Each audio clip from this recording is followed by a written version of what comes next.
اللہ کے آخری نبی کی عمر مبارک جب 6 سال ہو گئی تو آپ کی والدہ ماجدہ آپ کو ساتھ لے کر مدینہ شریف میں آپ کے والد کے ننیال سے ملانے گئیں۔ اس سفر میں بی بی ام ایمن بھی ساتھ تھیں۔ بی بی ام ایمن آپ کے والد کی کنیز تھیں۔ واپسی پر ابوا کے مقام پر آپ کی والدہ کا انتقال ہو گیا اور وہیں تدفین ہوئی۔ باپ کا سایہ پہلے اٹھ چکا تھا اور اب ماں کی آغوش شفقت و محبت بھی چھوٹ گئی۔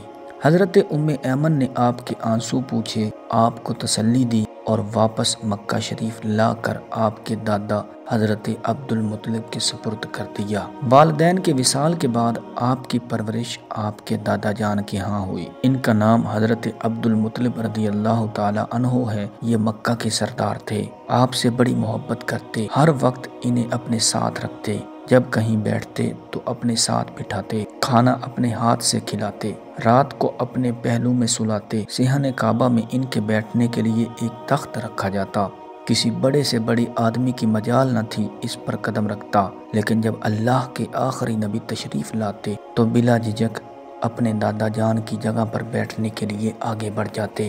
جب آپ کی عمر مبارک 8 سال کی ہوئی تو ان کا بھی وصال ہو گیا۔ پھر آپ کی پرورش آپ کے چچا ابو طالب کے ہاں ہوئی۔ ابو طالب کا کہنا ہے، میں نے کبھی بھی نہیں دیکھا کہ رسول اللہ صلی اللہ علیہ وآلہ وسلم کسی وقت بھی کوئی جھوٹ بولے ہوں، یا کبھی کسی کو دھوکہ دیا ہو، یا کبھی کسی کو کوئی تکلیف پہنچائی ہو، یا بیہودہ بچوں کے ساتھ کھیلنے کے لیے گئے ہوں۔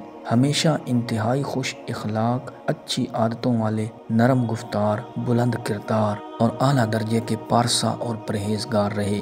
آپ 8 سال کی عمر میں اپنے چچا ابو طالب کے گھر ان کی کفالت میں آئے تو یہاں بھی خیر و برکت کی بارشیں ہونے لگیں۔ یہ اپنے بچوں سے زیادہ آپ سے پیار کرتے، اپنی نگاہوں سے دور نہ ہونے دیتے۔ ابو طالب کا بیان ہے کہ حضرت محمد صلی اللہ علیہ وآلہ وسلم سے پہلے جب بھی میرے بچے کھانا کھاتے تو پیٹ نہ بھرتا، لیکن جب سے اللہ کے آخری نبی ان کے ساتھ کھانا تناول فرماتے تو سب بچوں کا پیٹ بھر جاتا۔ اس لیے جب بھی میں اپنے بچوں کو کھانا دینا چاہتا تو کہتا، رک جاؤ، میرے بیٹے محمد کو آنے دو، پھر کھانا شروع کرنا۔ اسی طرح جب بھی بچوں کو دودھ پلانا ہوتا تو آپ کو پہلے پلایا جاتا، پھر بچوں کو دیا جاتا۔ دوستو، جب آپ صلی اللہ علیہ وآلہ وسلم کی عمر مبارک 10 سال کی تھی تو آپ اپنے چچا زبیر کے ہمراہ یمن کی طرف سفر کے لیے نکلے۔ یہاں راستے میں ایک عجیب واقعہ ہوا کہ کسی وادی میں ایک اونٹ لوگوں کو گزرنے سے روک رہا تھا۔ جب اس اونٹ نے آپ کو دیکھا تو بیٹھ گیا اور اپنا سینہ زمین پر رگڑنے لگا تو آپ اپنے اونٹ سے اتر کر اس پر سوار ہوئے اور جب وادی کے دوسری طرف پہنچ گئے تو اس اونٹ کو چھوڑ دیا۔ جب سفر سے لوٹے تو دیکھا کہ وادی پانی سے بھری ہوئی ہے۔ آپ نے فرمایا، تم میرے پیچھے آ جاؤ۔ آپ اس وادی میں تشریف لے گئے اور سب قریش آپ کے پیچھے پیچھے چلنے لگے۔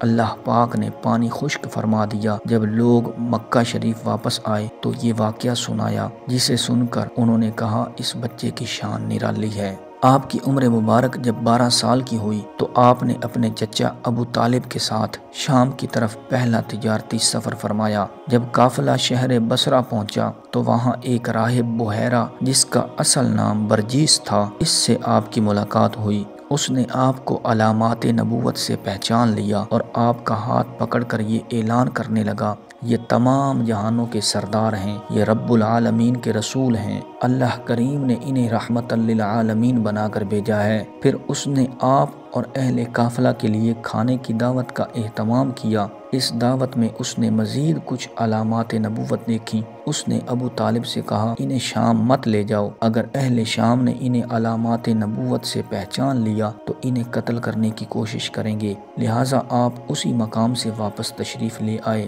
اس راہب نے آپ کو سفر کے لیے کچھ سامان بھی دیا۔ اللہ کے آخری نبی صلی اللہ علیہ وآلہ وسلم تجارت کی غرض سے کئی سفروں پر تشریف لے گئے۔ 10 برس کی عمر میں اپنے چچا زبیر بن عبد المطلب کے ساتھ یمن کا بھی تجارتی سفر فرمایا۔ آپ صلی اللہ علیہ وآلہ وسلم نے جو تجارتی سفر حضرت خدیجہ کے لیے کیے، ان میں سے 2 سفر یمن کی جانب بھی تھے۔